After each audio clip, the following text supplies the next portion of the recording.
Hello everybody, welcome to my YouTube channel Sandip Chandra SBHS। আজকের এই ভিডিওতে থাকছে মাধ্যমিক 2026 ইংলিশ যে পরীক্ষা তোমরা দিতে চলেছো, সেই ইংলিশ পরীক্ষার জন্য লাস্ট মিনিটের কিছু প্রেডিকশান সাজেশন তোমরা ইতিমধ্যেই অনেক পেয়েছো। এবারে হচ্ছে প্রেডিকশান কয়েকটা জিনিস নিয়ে, সেইগুলো আমি তোমাদেরকে এই ভিডিওতে বলবো। দেখো, তোমরাও অনেক কিছু বুঝতে পারবে, তোমরাও যথেষ্ট পড়াশোনা করেছো, নিশ্চয়ই বুঝতে পারবে যে আমাদের ক্লাস 10-এর অর্থাৎ মাধ্যমিকের জন্য যে ইংলিশ সিলেবাস আছে তাতে প্রোজ এবং পোয়েম যদি আমরা ভাগ করি তাহলে দেখতে পাবো চারটে প্রোজ আছে: father's help, the passing away of Bapu, our runaway kite আর দ্য ক্যাট। আর পোয়েমে রয়েছে fable, my own true family, sea fever আর দ্য স্নেল। এবারে এই বছরে প্রোজ এবং পোয়েম থেকে কোনটা পড়বে তার যদি প্রেডিকশান করতে হয় আমাদেরকে একটুখানি আন্দাজ করবার চেষ্টা করতে হবে প্রিভিয়াস কোন বছরে কি পড়েছিল। আমরা যেটা দেখতে পাচ্ছি 2025 সালে দ্য ক্যাট থেকে প্রোজ পড়েছিল এবং 2025 অর্থাৎ আগের বছরের পরীক্ষায় সি ফিভার থেকে কবিতা পড়েছিল। তো আমরা যদি ধরে নিই যে এই বছরের জন্য এই দ্য ক্যাট এবং দ্য সি ফিভার এই দুটোকে যদি আমরা বাদ দিই তাহলে আমাদের হাতে যেটা পড়ে থাকছে সেটা হচ্ছে এই বাকি তিনটে এবং তিনটে, অর্থাৎ father's help, passing away of Bapu R hour runaway kite. এদিকে দেখছে fable, my own true family R the snail. এই সি ফিভারটা 23-এও পড়েছে, 25-এও পড়েছে, এটা 20-তে পড়েছে, 25-এ পড়েছে। অর্থাৎ যদি আমরা সেই হিসাবে দেখি তাহলে 23-25 হলে 27-এ পড়তে পারে। যদিও এর কোনো বিজ্ঞানসম্মত ব্যাখ্যা নেই, তবু আমরা একটা এরকম আন্দাজ করে চলি। এইবারে আছে ফাদার্স হেল্প, যেটা 24-এ পড়েছে, 26-এর জন্য ভেরি ইম্পর্টেন্ট হতে পারে। দ্য পাসিং অ্যাওয়ে অফ বাপু 2023-এ পড়েছে, কি এটা 25-এও পড়েনি, সুতরাং 26-এ পড়তেই পারে। এবং আওয়ার রানঅ্যাওয়ে কাইট 2022-এ পড়েছে, যদি ইভেন নাম্বারে ধরি তাহলে এটাও এবছরে পড়তে পারে। এদিকে যদি দেখি তাহলে ফেবল 2022-এ পড়েছে, মাই ওন ট্রু ফ্যামিলি 24-এ পড়েছে এবং দ্য স্নেল 20-তে পড়েছে, তিনটেই কিন্তু ইভেন নাম্বারে। তো এইবারে এর মধ্যে থেকে আমাদেরকে একটা সিলেকশন করে নিতে হবে। দেখো, তোমাদের বিভিন্ন যদি বইগুলো দেখো তাহলে দেখবে ফাদার্স হেল্প থেকে বহু কোশ্চেন কিন্তু সেটিং হয়েছে, দ্য পাসিং অ্যাওয়ে অফ বাপু থেকেও এবং রানঅ্যাওয়ে কাইট থেকেও। এইবারে যদি আমরা সিলেকশন করতে যাই তাহলে কোনটা থেকে সিলেকশন করব? আমি নিজের মতো করে একটা সিলেকশন করছি, হতেও পারে নাও হতে পারে, তবে যদি তোমাদের ভাগ্য ভালো থাকে হয়ে যাবে। আমার সিলেকশন হচ্ছে দ্য পাসিং অ্যাওয়ে অফ বাপু এবং আওয়ার রানঅ্যাওয়ে কাইট। এই দুটোর মধ্যে থেকে প্রোজ পড়তে পারে বলে আমার মনে হচ্ছে।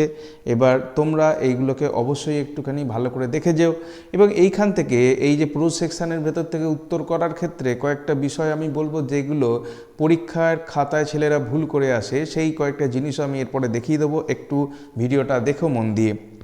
এবার চলে আসছি পোয়েমে। পোয়েমের ক্ষেত্রে ফেবল আছে, মাই ওন ট্রু ফ্যামিলি আছে আর দ্য স্নেল আছে। এর মধ্যে যদি দুটোকে নিতে হয় তাহলে আমার চয়েস হচ্ছে মাই ওন ট্রু ফ্যামিলি এবং দ্য স্নেল। এবং দ্য স্নেলের যে লাস্ট পার্ট যেটা পরে অ্যাড হয়েছে সেই অ্যাডিশন পার্টটাকে অবশ্যই ভালো করে দেখে যেতে হবে। তাহলে আমার জন্যে যে দুটো জিনিস আমরা পাচ্ছি এইখান থেকে সেইগুলো হচ্ছে কি কি? একটা হচ্ছে দ্য পাসিং অ্যাওয়ে অফ বাপু, এইটা আমরা সিলেক্ট করলাম, আবার রানঅ্যাওয়ে কাইট এটা সিলেক্ট করলাম, আর এইদিকে মাই ওন ট্রু ফ্যামিলি সিলেক্ট করলাম আর দ্য স্নেল সিলেক্ট করলাম। এইবারে আসছি আমরা আরেকটা জিনিসে, যেটা হচ্ছে রাইটিং সেকশন এবং তারপরে আমি তোমাদেরকে বলবো গ্রামারেও কিছু প্রেডিকশানের।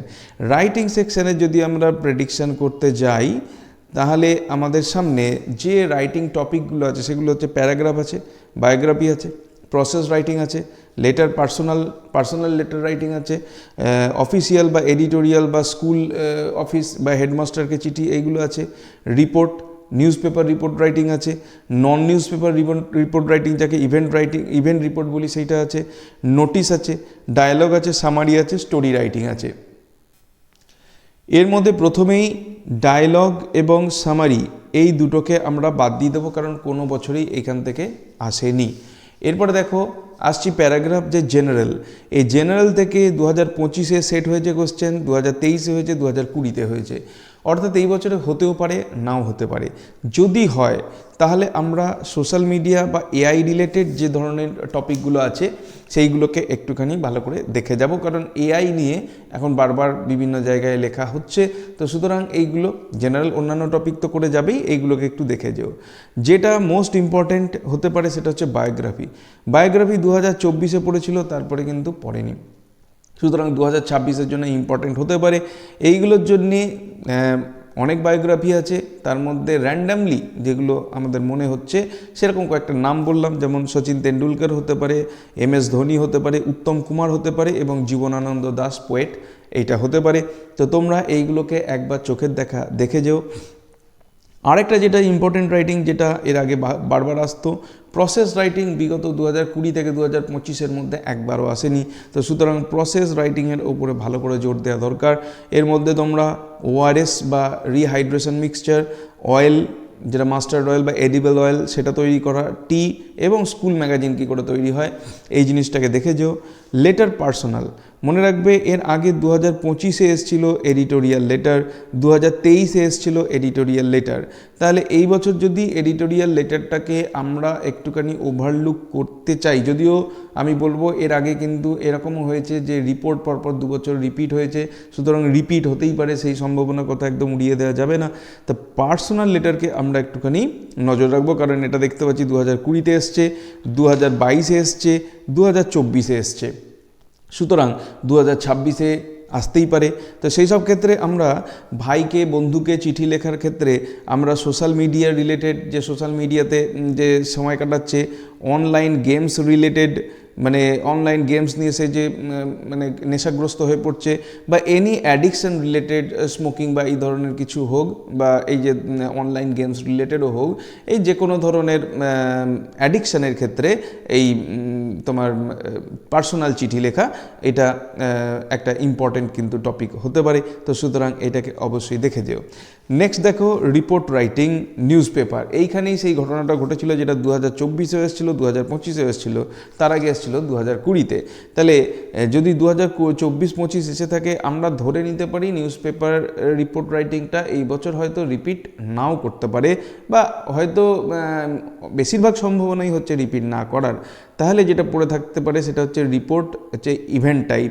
ইভেন্ট টাইপ রিপোর্টের মধ্যে আমরা স্কুলে ইন্ডিপেন্ডেন্স ডে পালন, স্কুলের অ্যানুয়াল ফাংশন পালন, বা এরকম ধরনের কোনো একটা অনুষ্ঠান যেটা স্কুলে অনুষ্ঠিত হচ্ছে কিন্তু মানে সেটা নিউজ পেপারে পাবলিশ হবে না, এই ধরনের কোনো রিপোর্ট আমরা দেখে যাব। অ্যানুয়াল স্পোর্টস হতে পারে, টিচার্স ডে সেলিব্রেশন হতে পারে, কোনো টিচারের রিটায়ারমেন্ট হয়েছে সেই নিয়ে প্রোগ্রাম, বিভিন্ন ধরনের অনুষ্ঠান হতে পারে, ট্রি প্ল্যান্টেশন ডে হতে পারে, এনভায়রনমেন্টাল ডে, এগুলো সব হতে পারে। কোনো সেমিনার হয়েছে, যেমন এইটাও মনে রাখতে পারো যে সোশ্যাল মিডিয়ার অ্যাডিকশান নিয়ে, বা অনলাইন গেমসের অ্যাডিকশান নিয়ে, বা সাইবার সিকিউরিটি নিয়ে যে কোনো বিভিন্ন সময় পুলিশ স্টেশন থেকে যে সেমিনার করা হয় সেরকম সেমিনারও হতে পারে। এগুলো সবই কিন্তু ইভেন্ট রিপোর্টের মধ্যে যায়। নোটিশ তোমরা দেখো এখানে 2022-এ পড়েছে, 2024-এ পড়েছে, সুতরাং 2026-এও কিন্তু পড়তেই পারে। এবং 2026-এ পড়ার ক্ষেত্রে এই একই জিনিসগুলো, যেমন ধরো সাইবার সিকিউরিটি নিয়ে কোনো সেমিনার হবে, সেইটার জন্য তুমি নোটিশ দিচ্ছ, বা এই ধরনের যে বিভিন্ন প্রোগ্রাম কিছু শেখানো হবে, বা স্কুলে মেডিকেল টেস্ট হবে, সেই সব নিয়ে নোটিশ দেওয়া হতে পারে। আর একটা যেটা আমরা দেখতে পাচ্ছি সেটা হচ্ছে স্টোরি রাইটিং, যেটা 2022-এর পরে কিন্তু আর আসেনি। সুতরাং স্টোরি রাইটিং অবশ্যই ভালো করে দেখে যাও, এবং তার সাথে সাথে স্টোরি রাইটিংয়ের সঙ্গে বেশ কিছু মোরাল, এই মোরালগুলোকে তোমরা দেখে যাবে, যাতে করে স্টোরির সঙ্গে তোমরা অবশ্যই একটা মোরাল দিতে পারো। মনে রাখবে যতগুলো রাইটিং আছে তার মধ্যে এই যে প্যারাগ্রাফ রাইটিং, বায়োগ্রাফি রাইটিং, এগুলো সবের ক্ষেত্রে কিন্তু টাইটেলটা, তোমাদের হেডিংটা ওপরে লিখতেই হবে, তার তলায় তোমাদেরকে ইন্ট্রোডাকশান লিখতে হবে, তারপরে পয়েন্ট থাকলে পয়েন্টগুলোকে ডেসক্রাইব করবে, এবং একটা কনক্লুশন লাইন লিখতে হবে। স্টোরি রাইটিংয়ের ক্ষেত্রেও তাই, স্টোরি রাইটিংয়ে তোমাকে একটা হেডিং লিখতে হবে, তারপরে কিন্তু তুমি ম্যাটারকে লিখবে, এবং যদি বলা থাকে যে মোরাল দাও, তাহলে কিন্তু মোরাল তোমাকে দিতে হবে। এবং লেটার রাইটিংয়ের ক্ষেত্রে তোমাদেরকে লেটারের যে ফরম্যাট সেগুলোকে ঠিকঠাক মতো করে দেখে যেতে হবে। রিপোর্ট রাইটিংয়ের ক্ষেত্রে রিপোর্ট রাইটিংয়ের যে ফরম্যাটটা সেটা দেখে যেতে হবে। তো এইগুলো হয়ে গেল এক ধরনের। এরপরে আমরা আসছি যেটা, সেটা হচ্ছে গ্রামারের উপরে যদি কিছু প্রেডিকশন করা যায়। গ্রামারের উপরে দেখো ফ্রেজাল ভার্ব বা যে আর্টিকেল প্রিপোজিশন বা প্রপার ফর্ম অফ ভার্ব এগুলোর উপর তো প্রেডিকশন করা যায় না, কারণ এইগুলো যা দেবে তোমাদের সামনে অপশান থাকবে, তোমরা দেখে করতে পারবে। এবারে আমরা যেটা করতে পারি সেটা হচ্ছে যে কয়েকটা ধরনের টপিক আমরা পাই, সেটা হচ্ছে voice change, narration change, joining, splitting, degree এবং অন্য ধরনের যে ডু অ্যাজ ডাইরেক্টেডগুলো থাকে সেইগুলো। তার মধ্যে আমি দেখতে পাচ্ছি যেটা 2025-এ ভয়েস চেঞ্জ পড়েছে, কিন্তু যেটা পড়েছে সেটা হচ্ছে পাস্ট টেন্সের, অর্থাৎ ভার্বটা পাস্টে ছিল, চেঞ্জটা পাস্টেই করতে হয়েছে। 2024-এ যেটা পড়েছে সেটা হচ্ছে প্রেজেন্ট কন্টিনিউয়াস টেন্সে ছিল অ্যাক্টিভ ভয়েসটা, প্যাসিভ ভয়েসটাকে প্রেজেন্ট কন্টিনিউয়াস টেন্সে করতে হয়েছে। 2023-এ পেয়েছি পাস্ট, 2022-এও পেয়েছি পাস্ট টেন্সে, 2020-তেও পেয়েছি পাস্ট টেন্সে। তাই আমরা এই বছরের জন্যে যেটা 2024-এ পড়েছিল প্রেজেন্ট কন্টিনিউয়াস বা পাস্ট কন্টিনিউয়াসের ওপরে যে ভয়েস চেঞ্জগুলো আছে সেগুলোকে একটুখানি দেখে আসবো। প্রেজেন্ট কন্টিনিউয়াস, পাস্ট কন্টিনিউয়াস এবং যেগুলো হচ্ছে অর্ডার ফর্ডার করা হয় এই ধরনের যে ভয়েস চেঞ্জগুলো হয় সেইগুলোকে দেখব, কারণ এইগুলো খুব জেনারেল টাইপের কয়েক বছর পড়েছে। এবার যদি একটু অন্য ধরনের দেয়, যেখানে অর্ডার রিকোয়েস্ট করা হয় বা প্রেজেন্ট কন্টিনিউয়াস, পাস্ট কন্টিনিউয়াস যেগুলো থাকে সেইগুলোর মধ্যে। ন্যারেশন চেঞ্জের ক্ষেত্রে আমরা যেটা দেখেছি 2025-এ পড়েছে, সেখানে ইন্টারোগেটিভ সেন্টেন্সের ন্যারেশন চেঞ্জ হয়েছে। 2024-এ যেটা পড়েছে সেটা ইম্প্যারেটিভ সেন্টেন্স, মানে কোনো অর্ডার করা হয়েছিল সেই সেন্টেন্সের ন্যারেশন চেঞ্জ হয়েছে। 2023-এও ইন্টারোগেটিভ সেন্টেন্স অর্থাৎ প্রশ্নবোধক বাক্যের ন্যারেশন চেঞ্জ হয়েছে। 2022-এও প্রশ্নবোধক বাক্যের ন্যারেশন চেঞ্জ হয়েছে। 2020-তেও প্রশ্নবোধক বাক্যের ন্যারেশন চেঞ্জ হয়েছে। সুতরাং এইবারে কিন্তু যেটা করা হবে বলে মনে হচ্ছে সেটা হচ্ছে ইম্প্যারেটিভ সেন্টেন্স, অর্থাৎ হচ্ছে যেগুলো অর্ডার রিকোয়েস্ট করা হয় সেই ধরনের। এবং আরেক ধরনের দেখে যে সেটা হচ্ছে পাস্ট টেন্সের যে ন্যারেশন চেঞ্জ হয়, অর্থাৎ কোটেশনের ভেতরে যদি পাস্ট টেন্স থাকে এবং বাইরের ভার্বটাও যদি পাস্ট হয়, তাহলে যেটা পাস্ট পারফেক্টে চেঞ্জ হয়ে যায় সেই ধরনের ন্যারেশন চেঞ্জকে তোমরা অবশ্যই দেখে যাবে, যেগুলো পাস্ট পারফেক্টে চেঞ্জ হবে। জয়েনিং আমরা দেখেছি 2025 সালে জয়েনিং ছিল যে সিম্পল সেন্টেন্সে জয়েন করবার জন্যে। তো সুতরাং যদি 2026-এ জয়েনিং দেয় তাহলে কমপ্লেক্স এবং কম্পাউন্ড সেন্টেন্সে জয়েনিং আমাদের দেখে যেতে হবে। স্প্লিটিং কখনো আসেনি, ডিগ্রি এই 5 বছরের ভেতরে আসেনি, সুতরাং ডিগ্রি একটু দেখে যাবে এবং দেখে গেলেও সুপারলেটিভ ডিগ্রিটা দেখে যেতে হবে, যেখানে ওয়ান অফ দ্য দিয়ে যে ডিগ্রির চেঞ্জগুলো আসে এই ধরনেরগুলো। আচ্ছা, আদার টাইপ অফ যে ডাইরেকশন ডুয়াস ডাইরেক্টেড ছিল তার মধ্যে বলা ছিল যে 2024-এ একটা সেন্টেন্স দিয়ে বলা হয়েছিল এটাকে কমপ্লেক্স সেন্টেন্সে চেঞ্জ করো। 2023-এ সেই জিনিসটাই ছিল, একটা সেন্টেন্স দিয়ে বলা হয়েছিল সিম্পল সেন্টেন্স চেঞ্জ করো। 2022-এও ছিল, বলা হয়েছিল কমপ্লেক্স সেন্টেন্সে চেঞ্জ করো, কিন্তু সরাসরি না বলে সেন্টেন্সটা দিয়ে বলা হয়েছিল যে এটাকে show dot dot dot that দিয়ে লেখো। 2020-তে যেটা পড়েছিল সেটা হচ্ছে সেন্টেন্সের একটা পার্টস অফ স্পিচ, যেটা ওয়ার্ডের নিচে আন্ডারলাইন করা ছিল, তাকে বলা হয়েছিল এটাকে পার্টস অফ স্পিচ চেঞ্জ করে কোনো একটা পার্টিকুলার পার্টস অফ স্পিচ দিয়ে চেঞ্জ করার কথা। তো এই বছরের জন্য আমরা যদি ধরি এরকম ডুয়াস ডাইরেক্টেড, তাহলে আমরা কম্পাউন্ড সেন্টেন্সে ট্রান্সফর্ম করবার কথা এটা আমরা ধরতে পারি, এবং তার সঙ্গে সঙ্গে পার্টস অফ স্পিচ চেঞ্জ করে যদি কোনো ট্রান্সফরমেশন করার দরকার পড়ে সেইটা আমরা করতে পারি। তার সঙ্গে সঙ্গে যেগুলো কিছু থাকে, যেমন হচ্ছে এটাই কমপ্লেক্স করতে বলা হয়েছিল, এটা যদি বলা হয় TOO2 আর TO2 দিয়ে চেঞ্জ করার কথা, এই ধরনের জিনিসগুলোকে আমরা একটু লক্ষ্য করে যাব। এই কটা হচ্ছে আমাদের প্রেডিকশন। এবার আমি তোমাদেরকে কয়েকটা জিনিস দেখাই, সেটা হচ্ছে এই যে কোয়েশ্চেন পেপারটা দেখছো এটা 2025-এর ইংলিশের কোয়েশ্চেন। তো এইখানে তোমরা তো রোল নাম্বার, নাম, রেজিস্ট্রেশন নাম্বার যা লেখা লিখছো। এইবারে আমরা চলে আসছি সেটা হচ্ছে গত বছরও আমি এটা করে দেখিয়েছিলাম যে যখনই তোমরা এই প্রোজ সেকশনটা আছে, এই প্রোজ সেকশানে যখন তোমরা অ্যান্সার করবে, এখানে দেখো MCQ টাইপ 4টে অপশান দেওয়া আছে, কিন্তু এখানে ANS বলে লেখা আছে। তো তোমরা বেশিরভাগের অভ্যাস থাকে এরকম করে টিক দিয়ে দেওয়ার, কিন্তু টিক দেবে না, এইখানে অপশানটা লিখে অ্যান্সারটা লিখবে। অপশান লিখবে, অ্যান্সার লিখবে, this is the best way. এইখানে যেরকমভাবে আমি করেছি দেখো সবগুলোতেই এরকম করা আছে। নেক্সট যেটা আছে সেটা হচ্ছে complete the sentence. Complete the সেন্টেন্সের ক্ষেত্রে কিন্তু কখনোই যে এই যে অংশটা আছে এর পরে যে মূল সেন্টেন্স যেটা প্যাসেজ আছে সেইখান থেকেই মুখ থেকেই একদম লিখে দিও না। যতটা দেওয়া আছে তারপরে যতটুকু দিলে আমার এই অংশটায় ইনফরমেশনটা কমপ্লিট হবে এবং সেন্টেন্সটাও সঠিক হবে, সেই জিনিসটাকে মাথায় রেখে তোমরা করবে, যেন ঠিক মতো সেন্টেন্স সেন্টেন্সটা হয়। এইগুলোতে সেরকমভাবেই করা রয়েছে। যদি তোমার বেশি অংশ লিখতে হয় বেশি লিখবে, যদি অল্পতেই হয়ে যায় অল্পই লিখবে। এমন নয় যে সে 1 নাম্বার আছে আমাকে 1 লাইন অন্তত লিখতে হবে, এরকম কোনো ব্যাপার কিন্তু নেই। যতটুকু প্রয়োজন ততটুকুই কিন্তু লিখবে। ট্রু ফলসের ক্ষেত্রে মনে রাখবে টি বা এফ পরিষ্কার করে লিখতে হবে। টি এফ কেটে করে এসব লিখবে না। যদি কাটাকাটি হয়ে যায় পাশে একটা বক্স করে দিয়ে সেখানে লিখে দেবে। এবং অনেক ক্ষেত্রে দেখা যায় যে স্টুডেন্টরা ট্রু ফলসের ক্ষেত্রে ফলস লিখেছে দিয়ে এই যে স্টেটমেন্টটা আছে এটাকেই এখানে লিখে দিয়ে জাস্ট ওয়ার্ডটাকে ঘুরিয়ে দিচ্ছে, তা কিন্তু করলে হবে না। কারণ হচ্ছে তুমি যদি ফলস লেখো তোমাকে প্যাসেজে যে লাইনটার জন্যে তুমি এইটার সঙ্গে তার ডিফারেন্স পাচ্ছ সেই লাইনটাকে লিখতে হবে। আর ট্রু লিখলে যে লাইনটার জন্যে টেক্সটের এই লাইনটার সঙ্গে তুমি সিমিলারিটি পাচ্ছ শুধু সেই লাইনটাকে এখানে লিখে দেবে। এই ক্ষেত্রে পোয়েট্রির ক্ষেত্রে টিকমার্ক দিলে। আর পোয়েট্রির ক্ষেত্রে যেটা সবথেকে গুরুত্বপূর্ণ বিষয় হচ্ছে যে আমরা কবিতার যে লাইনগুলো আছে সেইগুলোকে আমরা এখানে লিখে দিই, তা কিন্তু হবে না। আমাদেরকে গদ্যের ভাষায় উত্তর লিখতে হবে। কবিতারা মানে কবিতার লাইন যেমনই থাক না কেন উত্তরময় গদ্যের ভাষায় লিখতে হবে এবং অবশ্যই টেন্স মেনটেন করে লিখতে হবে।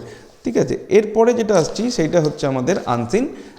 এই আনসিন প্যাসেজের ক্ষেত্রেও দেখো এখানে যেটা আমি বলছিলাম এখনই, সেটা হচ্ছে যে এই 4টে করে ঘর করা থাকবে, তার মধ্যে যেটা সঠিক সেটাতে টিক দেবে, বাকিগুলোয় কাটা দেওয়ার দরকার নেই। আর এরকম নয় যে 4টেই টিক দিয়ে দিলাম একটা তো সঠিক হবে এই সেটা নিয়ে নেবেন, সেটা কিন্তু হবে না।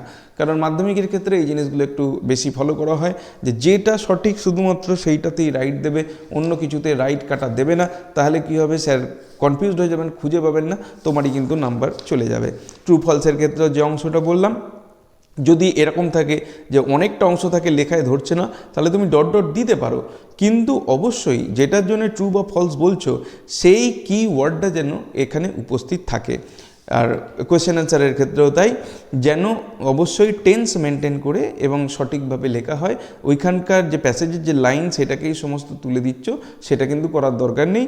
উত্তরটাকে উত্তরের মতো করে লিখতে পারলেই হবে। গ্রামার ভোকাবুলারির ক্ষেত্রে তোমরা এইখানে লিখতেও পারো বা এইখানে দাগও দিতে পারো। এরকম করো না যে এইখানে একটা দাগ দিয়ে যেখানে একটা উত্তর লিখেছো তাতে কিন্তু কোনো নাম্বারটাই পাবে না। এইটা যেমন ধরো আরেকটা বলি যে অনেক সময় প্রিপোজিশনের ক্ষেত্রে বোর্ড থেকে প্রথমে একটা প্রিপোজিশন বলে দিল, পরে দেখা যায় যে অনেকগুলো প্রিপোজিশন, যেমন গতবার এই ড্যাশটার জন্য 1 2 3 4 4টে প্রিপোজিশনের উত্তর বোর্ড থেকে করে পাঠিয়েছিল। সুতরাং তোমার যদি মনে হয় যে এখানে এই প্রিপোজিশনটা হবে, সুতরাং সেইখানে তুমি সেইটাই ব্যবহার করো, যে আশেপাশে কে কী করছে সেই দিকে অত না দেখলেও তোমার চলবে। এরপরে আসছি আমরা ফ্রেজাল ভার্বের ক্ষেত্রে। ফ্রেজাল ভার্বের ক্ষেত্রে তোমরা অবশ্যই যেটা করবে সেটা হচ্ছে যে ফ্রেজাল ভার্বটা নেবে সেটা তো ঠিকই আছে, কিন্তু তার সঙ্গে সঙ্গে তার টেন্সটাকেও ফলো করে, টেন্সটা অনুসরণ করে কিন্তু ফ্রেজাল ভার্বটা এখানে লিখবে। কারণ টেন্স যদি ঠিক না করো তার জন্য হাফ নাম্বার মাইনাস হয়ে যাবে। এরপরে রাইটিং সেকশান, তোমার যে জায়গা দেওয়া আছে তুমি এই জায়গার মধ্যে অবশ্যই লেখাটা শুরু করবে।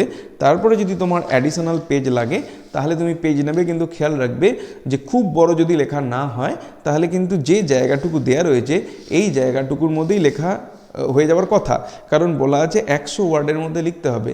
100 ওয়ার্ড মানে হয়তো 7-8টা 11-12টা লাইন খুব জোর হবে, 12 থেকে 14 লাইন, 12 থেকে 14 লাইনের ভেতরে তোমার সব হয়ে যাওয়ার কথা। তো যদি তার থেকেও বেশি লাগে তাহলে তোমার এটা কিন্তু জানবে যে ওয়ার্ড লিমিট কিন্তু এক্সিড করে যাচ্ছে। তো সব কটারই জায়গা রয়েছে, তুমি লিখতে পারো। যদি পাতা এক্সট্রা লাগে তাহলে এখানে PTO কথাটা লিখে, মানে প্লিজ টার্ন ওভার লিখে ইন দ্য লুজ সিট কথাটা লিখে দেবে, তাহলে স্যার লুজ সিটে গিয়ে নাম্বারটা খুঁজে নিতে পারবেন। তো এই হচ্ছে যারা পরীক্ষা দিতে চলেছ ইংলিশ 2026-এর মাধ্যমিকে, তাদের জন্য শেষ মুহূর্তের কিছু কথা। তোমাদের পরীক্ষা ভালো হোক এবং তোমরা অবশ্যই ভালো রেজাল্ট করে পাস করো এই আশা রাখবো।